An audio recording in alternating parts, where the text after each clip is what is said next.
நேற்று வந்து ஒரு ஃபோட்டோ செமையாக வைரல் ஆச்சு. என்ன ஃபோட்டோ அப்படின்னா, சிபிஎஸ்சி 10th ஸ்டாண்டர்ட் எக்ஸாம் நடக்குது. குழந்தைங்கள்லாம் ஸ்கூலுக்குள்ளே பரீட்சை எழுதிக்கிட்டு இருக்காங்க. அவங்கள விட அதிகமாக ஆங்ஸைட்டி ஆகி அந்த பேரண்ட்ஸ் வந்து அந்த காம்பவுண்ட் வாலை பிடிச்சி தொங்கி எட்டி எட்டி பார்த்துட்ருக்காங்க. இந்த ஃபோட்டோ வந்து ஒரு பத்திரிக்கையில் வெளியாகி அதுக்கப்புறம் இணையம் ஃபுல்லாக அது பகிரப்பட்டு என்னடா பேரண்டிங் இது அப்படின்னு எல்லாருமே விமர்சனம் பண்ணியிருந்தாங்க. நானும் பண்ணியிருந்தேன். ஏன் இவ்வளோ ஆங்ஸைட்டி வருது ஒரு பெற்றோர்களுக்கு? ஏன்னா நம்ம ப்ரீவியஸ் ஜென்ரேஷன்ஸ் எல்லாம் பார்த்திங்கன்னா இவ்வளோ ஆங்ஸியஸாலாம் இல்லை. அவங்க பாட்டுக்கு குழந்தைய பெற்று போட்டு ஃப்ரீயாக விட்டுருவாங்க. அதுவும் 2 தலைமுறை முன்னாடிலாம் குழந்த வந்து தானாக தான் வளரும். அதுவே ஸ்கூலுக்கு போகும், அதுவே திரும்பி வரும், எதுவுமே கேட்டுக்க மாட்டாங்க. ஏன்னா எல்லாம் ஸ்கூல் வந்து கவர்மெண்ட் ஸ்கூலில் படிப்பாங்க. அவங்க பார்த்துப்பாங்க, ஓரளவுக்கு தான் கவனிப்பாங்க. என்னப்பா ஒழுங்காக ஸ்கூல் போறியா இல்லையா, ஒழுங்காக படிக்கிறியா இல்லையான்ற ரேஞ்சில் தான் இருக்கும். சரியாக படிக்கலைன்னா வேணால் ஸ்கூலுக்கு வந்து இவனை வந்து 2 அடி போடுங்க அப்படின்னு சொல்லி மிரட்டுற ரேஞ்சில் தான் இருக்கும். இன்றைக்கி பேரண்ட்ஸ் எல்லாம் என்ன பண்ணுறாங்கன்னா, பார்த்து வளர்க்குறேன் அப்படின்னு சொல்லிட்டு எப்போ பார்த்தாலும் பார்த்துக்கிட்டே இருக்கிறது, பக்கத்துலேயே உட்காந்து, அப்படிங்கிற மாதிரி ஒரு காலத்துக்குள்ளே நம்ம வந்துட்டோம். இன்றைக்கி நாம் இந்த பேரண்டிங் பற்றி பேசலாம் அப்படின்னு நான் நினைக்கிறேன். இந்த பேரண்டிங் வந்து ஒரு மாதிரி டாக்ஸிக் பேரண்டிங்காக மாறிட்டுருக்கு. இந்த டாக்ஸிக் பேரண்டிங் வந்து நாளுக்கு நாள் அதிகமாகிட்டே இருக்குது. இதை பற்றி இன்றைக்கி பேசலாம் அப்படின்னு எனக்கு ஒரு ஐடியா. நான் உங்கள் மெட்ராஸ் மா கதிஷா. இது நீயே ஒலி பாட்காஸ்ட். தினமும் காலையில் 8 மணிக்கு உங்களோட பல விஷயங்களை உரையாடிட்டுருக்கேன். பல முக்கியமான டாபிக்ஸ் எல்லாம் நம்ம நண்பர்களோட விவாதிச்சுக்கிட்டு இருக்கோம். இன்றைக்கி நான் அப்படி பேச போகிற ஒரு டாபிக் என்னென்னா டாக்ஸிக் பேரண்டிங். சமீபத்தில் நான் வந்து ஒரு ப்ளே ஏரியா ஒன்றுக்கு போயிருந்தேன். அதாவது இப்போ முன்னாடிலாம் குழந்தைங்கள வந்து நம்ம பார்க்கு இந்த மாதிரி தான் கூப்பிட்டு போவோம். ப்ளே ஏரியானே ஒன்று வச்சுருக்காங்க. அங்கே வந்து குழந்தைங்கள் விளையாடக்கு வேண்டிய எல்லா விஷயமும் வச்சுருக்கான். பெரிய தீம் பார்க் மாதிரி இருக்காது, ஒரு குட்டி விளையாடுற இடம். அங்கே வந்து விதவிதமான கேம்ஸ் எல்லாம் இருக்குது. ட்ராம்பலின் வச்சுருக்காங்க, அப்புறம் அந்த ஷூட் பண்ணுறது, அது இதுன்னு என்னென்னமோ வச்சுருக்காங்க. எல்லாம் நிறைய இருக்கக்கூடிய ஒரு விளையாட்டு பகுதி அது. இது வந்து ஒரு பிலோ 10 இருக்கிற குழந்தைங்கள்லாம் விளையாடுற மாதிரியான ஒரு இடம். ஆனால் இது ரொம்ப காஸ்ட்லி. ஒரு 1 ஹவருக்கு அவங்க 600 900லாம் வாங்குகிறாங்க. அந்த மாதிரி இடத்துக்கு போயிருந்தப்போ அங்கே ஒரு பேரண்ட்டை நான் கவனித்தேன். ஒரு பையன் அவனுக்கு பிடிச்சதெல்லாம் விளையாடிக்கிட்டே இருக்கான். அவனுக்கு வந்து ட்ராம்பலினில் போய் குதிக்கிறது தான் பிடிக்குது. அதில் போய் ஜங்குன்னு குதிச்சுக்கிட்டே இருக்கான். அது அந்த பேரண்ட்டுக்கு பிடிக்கல. ஏன்டா இன்னும் அவ்வளோ இருக்குது, இதை விட்டுட்டு இதை மட்டும் விளையாடிக்கிட்டே இருக்க, போடா அதை விளையாடுறா, போடா இதை விளையாடுறான்னு அவனை டார்ச்சர் பண்ணுறாங்க. அவனை பிடிச்சி இழுத்துன்னு போய் அதை ஒவ்வொன்றுலையும் விளையாட வைக்கிறாங்க. அவன் அதை விளையாட ஓடி வந்து திருப்பி அந்த ட்ராம்பலின்லேயே குதிக்கிறான். இவருக்கு ஒரு கோவம் வந்துடுது அப்பாவுக்கு.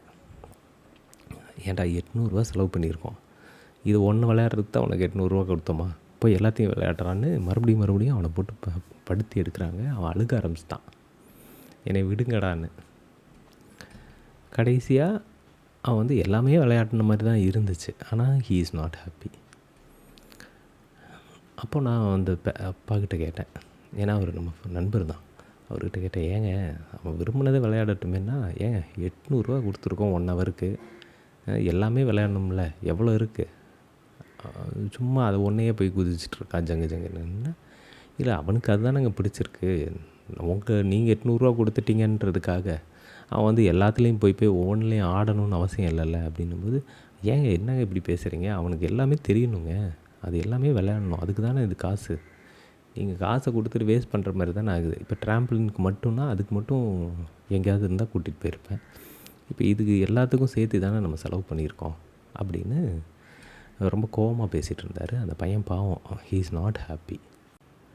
குழந்தைங்க மேலே அப்யூஸ் அப்படின்னா நாம் என்ன நினைக்கிறோன்னா, அவங்கள அடிக்கிறது, திட்டுறது, மோசமான வார்த்தைகள் பேசுகிறது, அவங்கள பட்டினி போடுறது, வீட்டை விட்டு வெளியே போய் திட்டுறது, இந்த மாதிரி தான் நினைக்கிறோம். அப்படியெல்லாம் கிடையாது. இது கூட அப்யூஸ் தான். இந்த மாதிரியான அப்யூஸ் நம்ம கண்ணுக்கே தெரியறதில்ல. அவங்கள வந்து எப்போவுமே கில்ட் பண்ணிகிட்டே இருக்கிறது. காசு செலவு பண்ணிட்டேன், அவ்வளோ செலவாயிடுச்சு, இவ்வளோ செலவாயிடுச்சு, உனக்காக நான் வந்து அவ்வளோ தியாகம் பண்ணியிருக்கேன், நான் உனக்காக தான் இப்படி ராப்பகலாக கடந்து கஷ்டப்படுறேன் இப்படின்னு அவங்கக்கிட்ட கில்ட்டை காஸ் பண்ணுறது இருக்குல்ல, இது கூட ஒரு வகையான அப்யூஸ் தான். ஆனால் நம்ம இந்த அப்யூஸுக்கு என்ன பேர் வச்சுருக்கோம் அப்படின்னா அக்கறை. அவங்களோட ஃப்யூச்சரை பற்றி நமக்கு ரொம்ப அக்கறை இருக்குது, அதனால தான் நம்ம இப்படி நடந்துக்கிறோம் அப்படின்னலாம் நம்ம நினைக்கிறோம். ஆனால் உண்மையில் இது அக்கறை இல்லை, அப்யூஸ். நம்ம வந்து இதை தொடர்ச்சியாக வெவ்வேறு காலகட்டங்களில் வெவ்வேறு வகையில் செஞ்சுக்கிட்டே இருக்கோம்.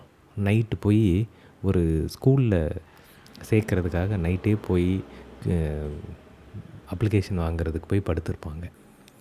இன்றைக்கி எல்லா பேரண்ட்ஸும் கிட்டத்தட்ட இதை தான் பண்ணுறாங்க. They spend a lot. கண்ணா பின்னான்னு செலவு பண்ண ஆரம்பிச்சிட்டாங்க, எக்கச்சக்கமாக செலவு பண்ணுறாங்க. எவ்வளோ பணம் கொடுக்குறாங்க தெரியுங்களா? லட்சக்கணக்கில் செலவு பண்ண ஆரம்பிச்சிருக்காங்க.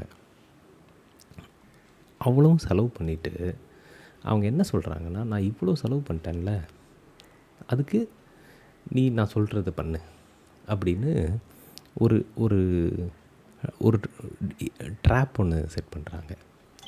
இப்போ இந்த பசங்க வந்து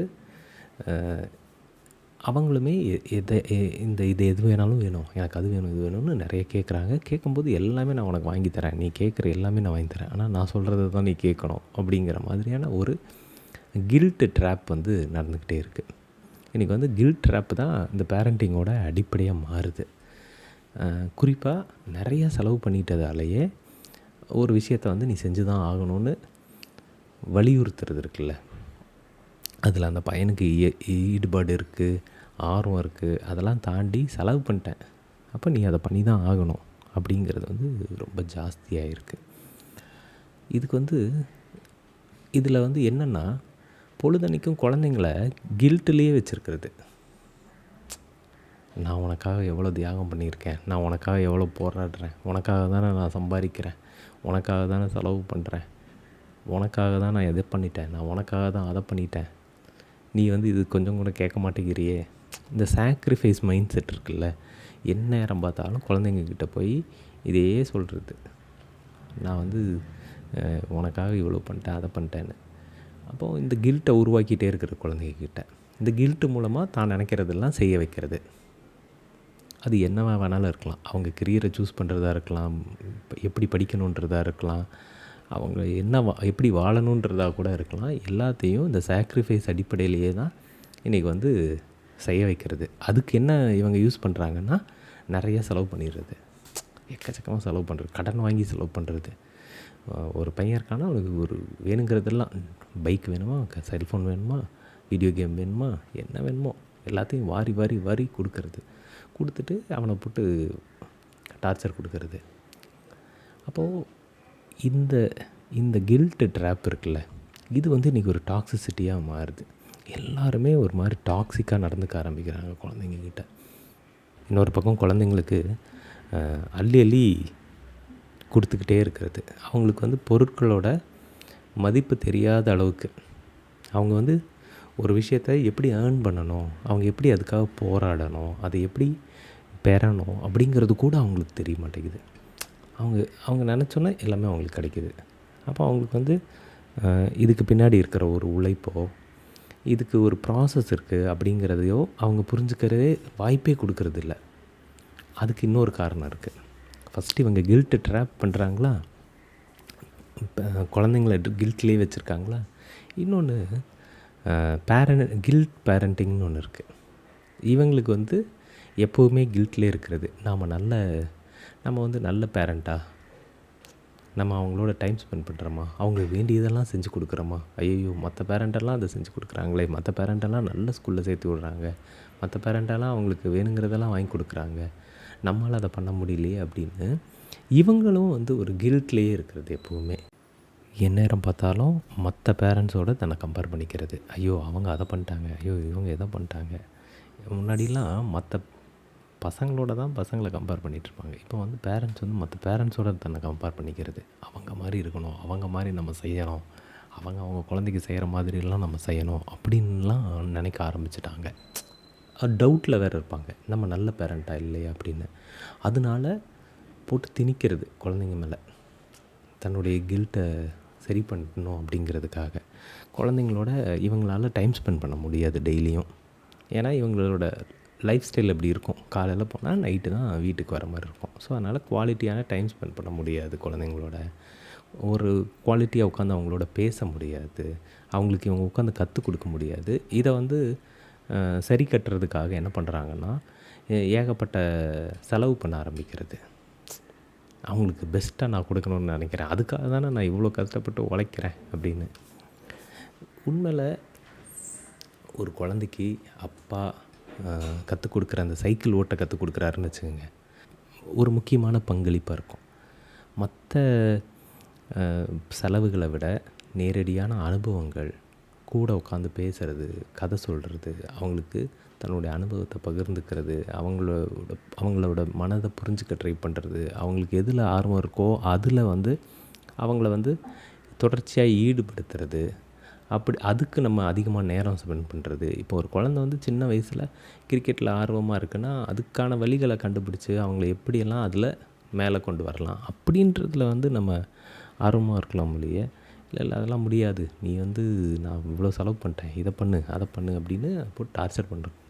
அதுதான் நம்ம பெரும்பாலான நேரத்தில் பண்ணுறோம். அப்போது இதுக்கு அந்த கில்ட்டு தான் காரணமாக இருக்குது. நான் முன்னாடியே சொன்ன மாதிரி, ஒரு கில்ட் வந்து குழந்தைங்க மேலே நாம் திணிக்கக்கூடிய கில்ட்டு. குழந்தைங்கள எப்பவும் கில்ட்லேயே வச்சுருக்கிறது. இந்த சாக்ரிஃபைஸ் பண்ணிட்டேன், அதை பண்ணிட்டேன், இதை பண்ணிட்டேன்னு சொல்லி அவங்களுடைய கனவை சிதைக்கிறது, அவங்களோட ஆர்வத்தை சிதைக்கிறது, அவங்களோட இண்டிவிஜுவாலிட்டியை சிதைக்கிறது, இது எல்லாமே தொடர்ச்சியாக நடந்துக்கிட்டே இருக்குது. இன்னொரு பக்கம் என்ன ஆகுதுன்னா, இவங்களும் கில்ட்லேயே இருக்கிறது. நான் என் குழந்தைக்கு சரியாக கவனிக்கிறேனா இல்லையா, அந்த குழந்தைங்க வந்து சரியாக படிக்கிற, அவங்களுக்கு வந்து தேவையானதை நான் செஞ்சு கொடுக்குறேனா இல்லையா அப்படின்னு தாமேலேயே ஒரு கில்ட் ப்ரெஷரை வந்து உருவாக்கிக்கிறது. இந்த டவுட்லேயே இருக்கிறது. அதனால இன்னும் ஓவர் டூ பண்ணுறது, ஒரு நிதானம் இழக்கிறது, ஆங்ஸைஸ் ஆகிறது, ஒவ்வொன்றுக்கும் ஆங்ஸைஸ் ஆகிறது. நம்ம மாதிரி இவங்களும் ஆகிடுவாங்களோ அப்படின்லாம். இதில் இந்த நம்ம மாதிரி இவங்களும் அப்படிங்கிறது என்னென்னா, இவங்களுக்கு வந்து ஒரு டைப் ஆஃப் பேரண்ட் இருந்திருப்பாங்க, இவங்களுக்கு ஒரு டைப் ஆஃப் விஷயங்கள் கிடச்சிருக்கும், அதை பேஸ் பண்ணி இவங்க வாழ்க்கையில் ஒரு போராட்டத்தை கடந்து வந்திருப்பாங்க. ஸோ அதே மாதிரி தான் இவங்களுக்கும் இருக்கும், அந்த குழந்தைங்களுக்கும் இருக்கும் அப்படின்னு நினச்சிட்டு இவங்க வந்து ஒரு விஷயம் பண்ணுறது. அதாவது இவங்களுக்கு வந்து அவங்க அப்பா அம்மா சின்ன வயசில் எதுவுமே வாங்கி தந்திருக்க மாட்டாங்களா இருக்கும், இல்லைனா இவங்களுக்கு படிக்கிறதுக்கான வாய்ப்புகள் ரொம்ப குறைவாக இருந்திருக்குமா இருக்கும். இதையெல்லாம் வச்சு தான் ஒரு கணக்கு போட்டு அந்த பாஸ்ட்டை வச்சு இந்த குழந்தைங்களுக்கான ஃப்யூச்சரை டிசைட் பண்ண ட்ரை பண்ணுறது. உண்மையில் அப்படிலாம் யாரும் ஆக மாட்டாங்க. முதல்ல நம்ம வந்து இந்த 2 கில்ட்டில் முதல்ல இந்த செல்ஃப் கில்ட்லேருந்து தான் பேரண்ட்ஸ் எல்லாம் வெளியே வரணும். நம்ம இது பண்ணலையே, அதை பண்ணலையே, அவனை பக்கத்துலேருந்து பார்த்துக்கலையே, எப்போவுமே பார்த்துட்டே இருக்கணுமே அப்படின்னு சொல்லி இந்த மைக்ரோ பேரண்டிங்கில் பண்ணுவாங்க. ரொம்ப பக்கத்துலேயே மைக்ரோஸ்கோப் வச்சு பார்த்துக்கிட்டே இருக்கிற மாதிரி. அப்படியெல்லாம் பண்ணுறது வந்து ரொம்ப டேஞ்சரு. அந்த இண்டிவிஜுவாலிட்டியை தனியாக போராடுறதுக்கான குணத்தை குழந்தைங்க வளர்த்துக்கணும். அதுக்கு இந்த மைக்ரோ பேரண்டிங் மாதிரி விஷயங்கள் பண்ணும்போது ரொம்ப டேஞ்சராக போய் முடியும். அப்போ என்ன பண்ணுறது அப்படின்னா, முதல்ல நமக்கு ஓன் ஸ்டாண்டர்ட்ஸ் இருக்கணும். ஓகே, இவ்வளோ தான் நம்ம செய்ய வேண்டியது, இது போதும். குழந்தைங்க வந்து கற்றுக்கட்டும், ஒரு பொருளை எப்படி ஏர்ன் பண்ணுறதுன்னு கற்றுக்கட்டும், அவங்க தனக்கான விஷயங்களை அவங்களே வந்து கண்டுபிடிக்கட்டும் அப்படின்னு அவங்களுக்கு போதிய அளவு ஸ்பேஸ் கொடுக்குற ஆரம்பிக்கணும். அதே மாதிரி எவ்வளோ பண்ணுறோம் அப்படிங்கிறத தாண்டி அதை வந்து பொருள் வயமாக இல்லாமல் நிறைய பொருளாக பணமாக செலவு பண்ணாமல் நேரத்தை வந்து குழந்தைங்களோட அதிகமாக ஸ்பெண்ட் பண்ணுறது, அவங்களோட இன்னும் அதிகமாக உரையாடுறது, அவங்களுக்கு அனுபவங்களை கொடுக்கறது அப்படிங்கிறதுக்குள்ளே பேரண்ட்ஸ் வந்து போகிறது ரொம்ப முக்கியம். அடுத்தது, குழந்தைங்கள எப்போவுமே கில்ட்டில் வச்சுருக்கக்கூடாது. அது வந்து நம்ம எல்லாருமே கற்றுக்க வேண்டிய ஒன்று. குழந்தைங்கக்கிட்ட போய் நான் எப்போ பார்த்தாலும் அதை பண்ணிட்டேன், உனக்கு இதை பண்ணிட்டேன், நான் உனக்காக தான் என் வாழ்க்கையவே அர்ப்பணிச்சிருக்கேன், உனக்காக தான் நான் எல்லாத்தையும் விட்டுட்டு இப்படி கஷ்டப்படுறேன், இதெல்லாம் வந்து அந்த குழந்தைங்கள வந்து எப்போவுமே கில்ட்டில் தான் வச்சுருக்கோம். இப்படி கில்ட் ட்ராப் பண்ணுறத குழந்தைங்கக்கிட்ட மட்டும் இல்லை, யாருக்கிட்டேயுமே நம்ம செய்யக்கூடாது. அது ரிலேஷன்ஷிப்பில் இருக்கலாம், லவ்வில் இருக்கலாம், ஒரு வேலையில் இருக்கலாம், ஃப்ரெண்ட்ஷிப்பில் இருக்கலாம். இந்த வேலை வந்து ரொம்ப ரொம்ப தப்பானது. இப்படி இந்த கில்ட்டு ட்ராப் பண்ணுறத பேரண்ட்ஸ் எல்லாம் வந்து ஃபஸ்ட்டு ஸ்டாப் பண்ணிக்கணும். அது ரொம்ப ரொம்ப முக்கியம். இது 2ம் பண்ணும்போது தான் ஓரளவுக்கு இந்த ஆங்ஸைட்டியெல்லாம் வந்து கம்மி பண்ண முடியும். இன்றைக்கெல்லாம் வந்து ரொம்ப ஆங்ஸியஸ் ஆகிறாங்க மக்கள். எந்த அளவுக்குன்னா, அவங்களும் ஆங்ஸியஸ் ஆகி குழந்தைங்களையும் ஆங்ஸியஸ் ஆக்கி அந்த சூழலையே ரொம்ப ஆங்ஸியஸான ஒரு சூழலை மாற்றிட்டே இருக்காங்க. ஒரு நிதானம், அமைதி அப்படிங்கிற அந்த இதுவே இல்லாமல் எல்லாருமே ஆங்ஸியஸ் ஆகிட்டே இருக்கிறது இருக்குல்ல. பெற்றவங்களும் ஆகி பிள்ளைங்களையும் ஆக்கிறது அப்படிங்கிறது. அதுக்கு இன்னொரு முக்கியமான காரணம் ஃப்யூச்சர் பற்றின கவலை. எப்போ பார்த்தாலும் ஃப்யூச்சரை பற்றி யோசிச்சுக்கிட்டே இருக்கிறது. இந்த பையன் ஃப்யூச்சர் என்ன ஆகுமோ, அந்த பையன் ஃப்யூச்சர் என்ன ஆகுமோ. ஏன்னா அவங்க பார்க்குற ஃப்யூச்சர் எப்படி இருக்குன்னா, தன்னுடைய பாஸ்ட்டை தான் அவனுக்கான ஃப்யூச்சரை அவங்க நினைக்கிறாங்க. அப்படி இல்லை, இன்றைக்கி எல்லாமே மாறிடுச்சு. டெக்னாலஜி மாறிடுச்சு, வாய்ப்புகள் மாறிடுச்சு, இன்ஃபர்மேஷன் ஃப்ளோ மாறிடுச்சு. எல்லாமே மாறும்போது இங்கே வாய்ப்புகள் எல்லாமே மாறும். குழந்தைங்களுக்கான விஷயங்கள் எல்லாமே மாறும். அப்போ நம்ம ஓரளவுக்கு அவங்களுக்கு வழிகாட்டலாம். அதுக்கு மேலே அவங்கள வந்து சுதந்திரமாக செயல்பட அனுமதிக்கணும். அதே சமயம் ஒரே அடியாக அவுத்து விட்டுட்டு நீங்கள் பாட்டுக்கு போகணுன்னு அவசியம் இல்லை. அது எந்த இடத்துல கண்காணிக்கணுமோ அங்கே கண்காணிக்கணும், எந்த இடத்துல விடணுமோ அதை விடணும். நீங்கள் சின்ன வயசில் இல்லை இப்போ கூட பட்டம் விட்டுருந்தீங்கன்னா உங்களுக்கு தெரியும். பட்டம் வந்து நீங்கள் இழுத்து பிடிச்சிட்டே இருக்க முடியாது. வானத்தில் போகும்போது அந்த நூலை வந்து எப்போவுமே இழுத்து பிடிச்சிட்டே இருக்கவும் கூடாது, அப்படியே விட்டுறவும் கூடாது. சில சமயம் அப்படியே மெதுவாக விட்டிங்கன்னா தான் அது மேலே போகும். அப்புறம் கொஞ்சம் மேலே போனோன்னா இழுத்து பிடிப்போம். அப்புறம் திரும்பியும் கொஞ்சம் மேலே போனோன்னா இழுத்து பிடிப்போம். இது இருக்குல்ல, இந்த எப்போ விடணும் எப்போ இழுத்து பிடிக்கணும் அப்படிங்கிறது நம்ம ப்ராக்டிஸில் தான் வரும். கிட்டத்தட்ட குழந்தைங்க வளர்க்குறது கூட நம்ம ஒரு பட்டம் விடுறதோட கம்பேர் பண்ணி சொல்லலாம். குறிப்பாக இப்போ நீங்கள் வந்து விளையாடுற இடத்துக்கே நான் வரேன். மறுபடியும் விளையாடுற இடத்துல குழந்தைங்க அவங்க பாட்டுக்கு விளையாடிட்டுருப்பாங்க. நம்ம ஓரமாக உட்காந்து அதை வேடிக்கை பார்த்துட்ருக்கிறது தான் நல்லது. அவங்க என்ன பண்ணுறாங்கன்னு கவனமாக இருப்போம். அதை விட்டுட்டு குழந்தை எங்கெல்லாம் விளையாட போதோ கூடவே நடக்கிறது. அது மேலே ஏறாத விழுந்துருவேன், இது மேலே ஏறாத விழுந்துருவேன், பார்த்து இறங்கு, நில்லு, இங்கே நிற்காத அப்படின்னு சொல்லி போட்டு குழந்தைங்கள படுத்திகிட்டே இருக்கக்கூடாது. ஒரு ஓரமாக உட்காந்து அவங்க விளையாடுறத வேடிக்கை பார்க்கணும். கீழே விழுந்தாங்களா போய் அவங்கள எழுப்பி விட்டு அடிபட்டிருக்கான்னு செக் பண்ணிவிட்டு மறுபடியும் விளையாட விடணும். இப்போ அடிபட்டிருந்துச்சுன்னா சரி ஒரு நிமிஷம் உட்காரு என்னென்னு பார்ப்போம் அப்படின்னு பண்ணுற அந்த பேரண்டிங் இருக்குல்ல, இட் வில் ஒர்க். இது ரொம்ப முக்கியமாக இருக்குது. இன்றைக்கி இருக்கக்கூடிய சூழலில் குழந்தைங்களுக்கு அது ரொம்ப ரொம்ப அவசியமாக இருக்குது. இந்த 2 வகையான அந்த கில்ட் இருக்கு இல்லையா, இதுலேருந்து நம்ம எப்படி வெளியே வர்றது அப்படிங்கிறத நம்ம பார்க்கணும். இந்த கில்ட்டை வந்து வளர்த்துக்கிட்டே இருக்கக்கூடாது.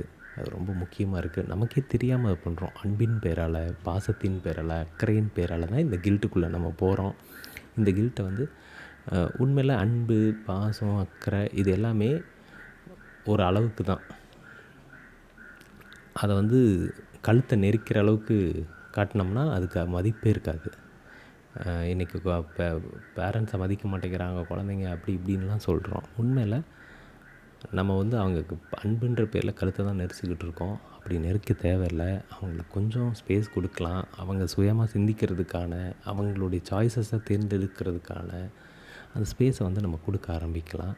அது ரொம்ப முக்கியம். அப்புறம் ரொம்ப ஸ்பெண்ட் பண்ணுறது வந்து நல்ல பேரண்டிங் அப்படின்னு நம்ம நினச்சிக்கிட்டு இருக்கோம். அப்படி இல்லை. ரொம்ப ஸ்பெண்ட் பண்ணுறத கம்மி பண்ணிக்கலாம். ஆக்சுவலாக அவங்க ஏர்ன் பண்ணணுன்னா போய் வேலைக்கு போய் சம்பாதிக்கிறது இல்லை. ஒரு விஷயம் அவங்களுக்கு தேவைப்பட்டுச்சுன்னா அதுக்கு ஒரு ப்ராசஸ் இருக்குது. அதை வந்து ஈஸியாக இல்லை. பணம் அப்படிங்கிறது ரொம்ப சுலபமானது கிடையாது. ஒரு பொருள் வாங்கிறது அப்படிங்கிறது ஸ்விக்கியில் வந்து உடனே ஆர்டர் போடுற மாதிரி கிடையாது. அப்படிங்கிறத அவங்க தெரிஞ்சுக்கிறதுக்கான வாய்ப்பை உருவாக்கி தரணும். ஒரு பொருளுக்கும் ஒரு வேல்யூ இருக்குது அப்படிங்கிறத அவங்க தெரிஞ்சுக்கணும். சும்மா வாங்கி கொடுத்துட்டு நான் உனக்கு டியூக்கு வாங்கி கொடுத்தேன், உனக்கு வந்து நான் ஐஃபோன் வாங்கி கொடுத்தேன், நீ மரியாதையே இதில் 100க்கு 100 மார்க் வாங்குன்னு சொல்லி டார்ச்சர் கொடுக்கறதுன்றது தான் ஆபத்தில் போய் முடியும். அதுதான் ஆபத்து, அதுதான் அப்யூஸ், அதுதான் டாக்ஸிக் பேரண்டிங். ஸோ இந்த விஷயந்தான் இன்றைக்கி நான் பேசணும்னு நினச்சது.